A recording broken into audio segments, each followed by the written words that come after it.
Welcome to the Tech Blog Writer Podcast, your guide to future tech trends and innovation in a language you understand.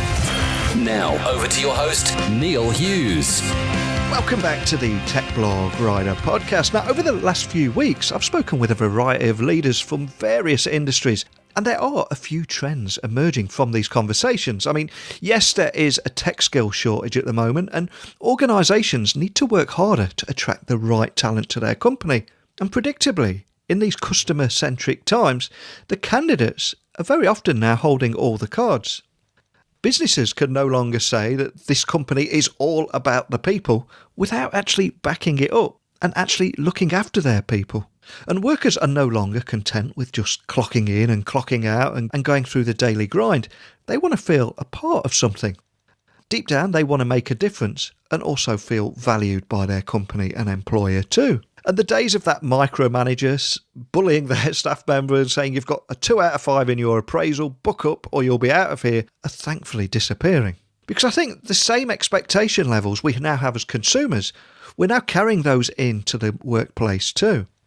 I'm going to go off at a tangent here. And an example that I recently observed was over here in the UK, Jose Mourinho. He was often labelled as the special one because every football club he managed, he transformed into a championship winning side. But his latest return at Chelsea and then over at Manchester United ended in disaster. And I found myself scratching my head and thinking, well, what's changed in that time? And it appears to me, at least, that the days where what the gaffer says goes and everyone else's opinion doesn't count no longer works. You now need to treat people differently or they just won't work for you. Or, of course, in Jose's position, the team stopped playing for him. And when Manchester United got Solskjaer in, who was more focused on the needs of the players and giving them a little bit more freedom, that same team that was losing and went on a 10-match unbeaten run. That's just my opinion, of course. But it's clear to me that there is a change in the air. So today, I wanted to tackle how technology can actually help increase employee engagement and also offer employee perks that actually mean something. A company called Zestful recently discovered that when they conducted a nationwide survey asking people if they would prefer a $130,000 salary or a $100,000 salary plus benefits and an experience allowance, an incredible 80% of the survey respondents preferred the lower salary and the perks package over the higher salary. What a great talking point. So buckle up and hold on tight so I can beam your ears all the way to Denver, Colorado, so we can speak with Zestful co-founder and CEO Mat Vogels about how our expectations and the experience economy are transforming employee perks and employee engagement. So a massive warm welcome to the show. Can you tell the listeners a little about who you are and what you do? Absolutely. My name is Mat Vogels. I am the founder and CEO of Zestful. Zestful is making it really easy for companies of any size to create the perfect employee perk program. And we do that with what we call our Zestful Perk Card. It looks and works like a regular debit card, except it can only be used on the products that the company allows and only up to a specific balance. So, for example, a common use case would be a company gives $50 a month to all of their employees that can only be used on fitness and health. So the employees can use it at their favorite gym, maybe their favorite fitness app. But if they tried to use it at a gas station or a grocery store or even something like Spotify or Netflix that are not fitness and health, the card would decline. So in a way, what we've done is we've allowed these companies to create these perfect perk programs, but completely eliminating that reimbursement process. It certainly sounds so much better than any employee perk that I've ever encountered at my previous jobs, especially in my IT world, but that's another story for another episode. But Zestful is making it easy for companies of any size to create that perfect employee perk, and it is incredibly hard to actually achieve that.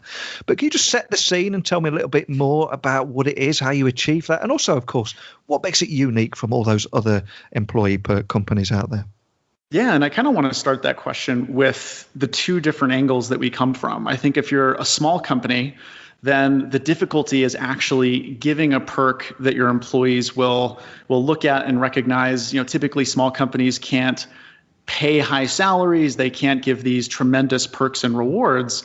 But what they can do is use something like Zestful to give $25 a month that they can use on Netflix or Spotify and those type of things.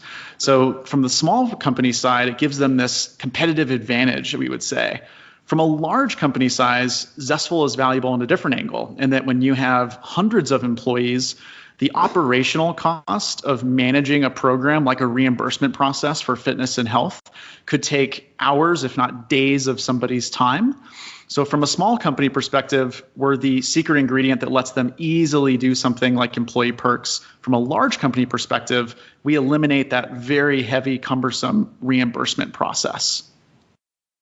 Now, I read a great stat from Zestful last week after you conducted a nationwide survey, and I'd be interested at the end of this podcast hearing back from listeners, see what they thought as well. But basically, you asked people if they would prefer a $130,000 salary or $100,000 salary plus Netflix, HBO, Hulu, Spotify, Headspace, a meal delivery service, your gym membership, $20 month allowance to a charity of their choice, and $100 a month experience allowance. And surprisingly or unsurprisingly, 80% of survey respondents preferred the perks over their higher salary every time. I mean, can you tell me more about that survey? And did those results surprise you? Yeah, it was really the tipping point that led us down the path that is now Zestful. It was ultimately what made me realize that there is an intangible value, especially to employees, when they can receive these perks like a Netflix or HBO or their gym, education experiences, those type of things. What the survey kind of showed was employees actually, in some ways, appreciate those perks more than the monetary value associated to it.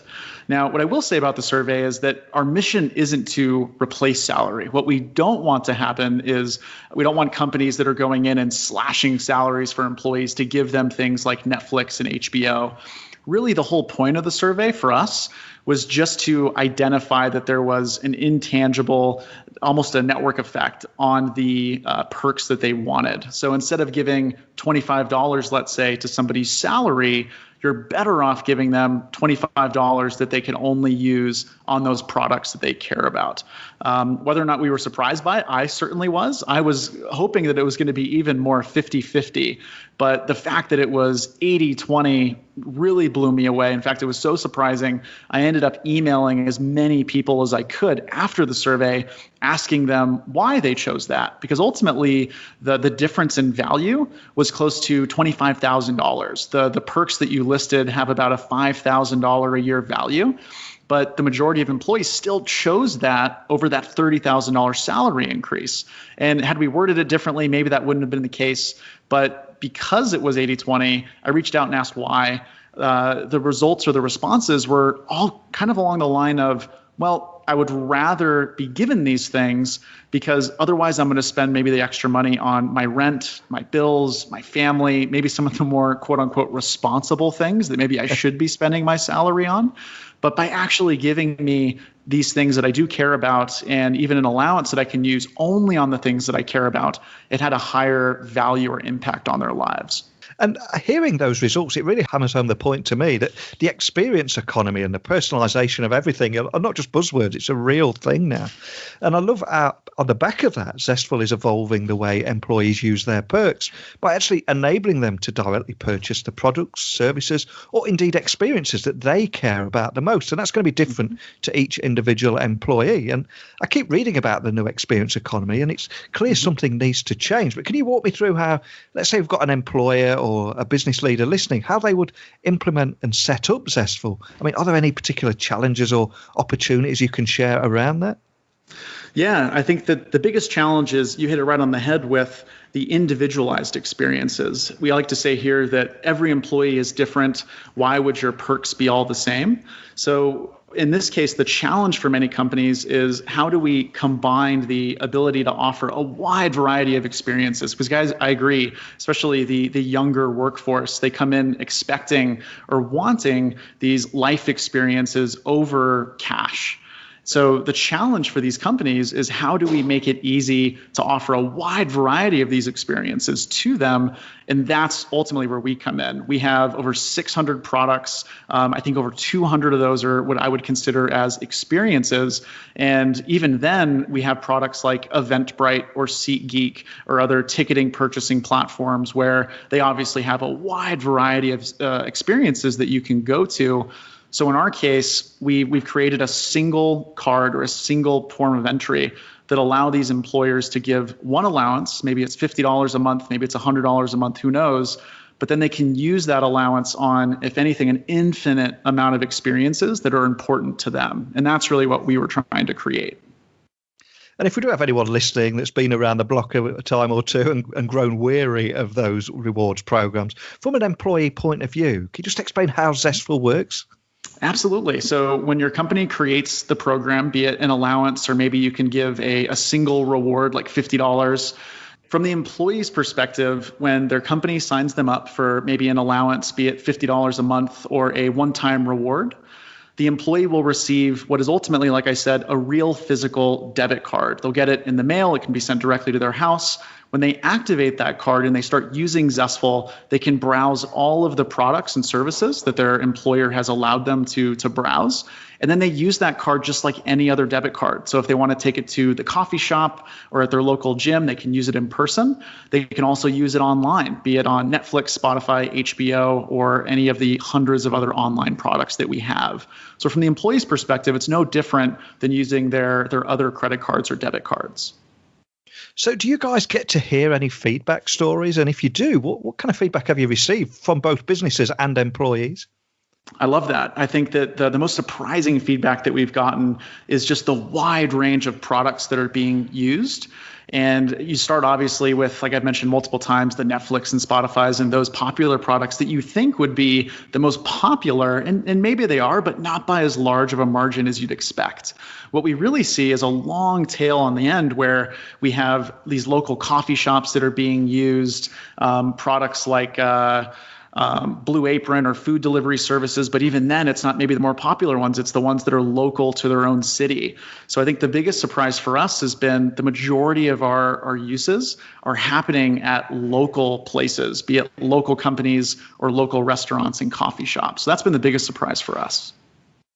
And are you finding that companies today are competing for talent beyond just a competitive salary? And it actually is the perks that are making the big difference in securing that talent. That's exactly what we're hearing. And I think especially from a younger generation of employee where they're coming into the workforce and obviously we need to pay our bills. They're worried about retirement and those type of things, paying off their student loans. But the differentiator that we're seeing with companies that are attracting and retaining the best talent are having not necessarily programs exactly like Zestful, but being able to offer those exclusive perks, experiences, education. Those are the things that we're seeing making a difference, especially if you're a small company and you have to get a little creative with those perks that you're offering. We're seeing employees going to those companies over some of these larger companies where maybe they could be making more money, but they're choosing the companies that are paying maybe a little bit less, but are offering these more creative and unique perks. And I think one of the hardest things for any company to achieve is that employee engagement in things like this. I mean, what do you think the secret is in securing a high engagement rate with employees compared to those more traditional perk platforms that often struggle, don't they, to get that buy-in from the staff? That's exactly right. And one of the metrics that we care about the most in Zestful is our active percentage. We want to make sure that when an employee has a Zestful card, that they're using it every single month. So what I like to say with traditional perk programs is that they have a very high engagement rate for the first few months because it's exciting, it's new. Employees will sign up and they'll use it on local products or big brands. And eventually it kind of fades off because it's not that it's difficult to use, but it's certainly harder to use than, like I said, just using your own debit card or using your own money for these things. And typically, these existing programs have that reimbursement process, like I mentioned. So they will have to make the purchase on their own debit card, take a picture of a receipt, submit it to their HR or admin, and then maybe 2 or 3 weeks later, it'll show up on their paycheck. Eventually, that just becomes, as easy as it sounds, a little too cumbersome to continue to do it.